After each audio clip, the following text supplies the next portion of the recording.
ಮತ್ತು ರೈತ ಸಂಘಟನೆಗಳ ಎಲ್ಲ ಮುಖಂಡರು ತೀರ್ಮಾನ ಮಾಡಿದ್ದೀವಿ. ಸುಮಾರು 4.5 ಲಕ್ಷ ಟನ್ ನಾವು ಒಪ್ಪಿಗೆ ಮಾಡ್ಕೊಂಡಿದ್ವಿ. ಅದನ್ನು ಅರಿತಕ್ಕಂಥ ಉದ್ದೇಶ ಇಟ್ಕೊಂಡಿದ್ವಿ. ಮತ್ತು ಸೀನಿಯಾರಿಟಿ ಕಳೆದ ಬಾರಿ ಕೆಲವು ಗೊಂದಲಾಗಿತ್ತು. ಈಗ ಆಲ್ರೆಡಿ ಎಲ್ಲ ಪಂಚಾಯತಿ ಸೊಸೈಟಿ ಹತ್ರ ಯಾರು ಮೊದಲು ಕಬ್ಬನ್ನು ನೆಟ್ಟರು ಅದರ ಸೇವಾ ಹಿರಿತನವನ್ನು ಘೋಷಣೆ ಮಾಡಿದ್ವಿ. ಆ ಪ್ರಕಾರನೇ ಕಬ್ಬನ್ನು ನುರಿಸ್ತೀವಿ.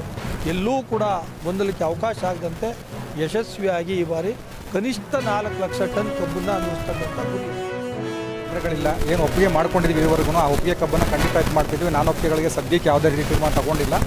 4.5 ಲಕ್ಷ ಟನ್ನನ್ನು ಈ ಹಂಗಾಮ್ಗೆ ಅರಿಬೇಕು ಅನ್ನೋದೊಂದು ತೀರ್ಮಾನ ಆಗಿದೆ. ಆ ಸಂಬಂಧಪಟ್ಟಂಗೆ ಯಾವುದೇ ಆತಂಕ ಯಾವುದೇ ರೈತರು ಇಟ್ಕೋಬಾರ್ದು. ಸೀನಿಯಾರಿಟಿ ನಮ್ಮ ಅಧ್ಯಕ್ಷ ಏನು ಹೇಳಿದರೆ ಅದನ್ನು ಹೊಸದಾಗಿ ಈ ವರ್ಷದಿಂದ ಈ ಹಂಗಾಮ್ನಲ್ಲಿ ಸೀನಿಯಾರಿಟಿನಲ್ಲೇ ಮಾಡೋಣ ಅಂತ ಹೇಳಿದ್ದೀವಿ. ಸೀನಿಯಾರಿಟಿ ಲಿಸ್ಟ್ ಆಲ್ರೆಡಿ ಅನೌನ್ಸ್ ಆಗಿದೆ. ಅಕಾರ್ಡಿಂಗ್ ಟು ಸೀನಿಯಾರಿಟಿ ನಾವು ನುರಿಸೋದನ್ನು ಪ್ರಾರಂಭ ಮಾಡ್ತೀವಿ.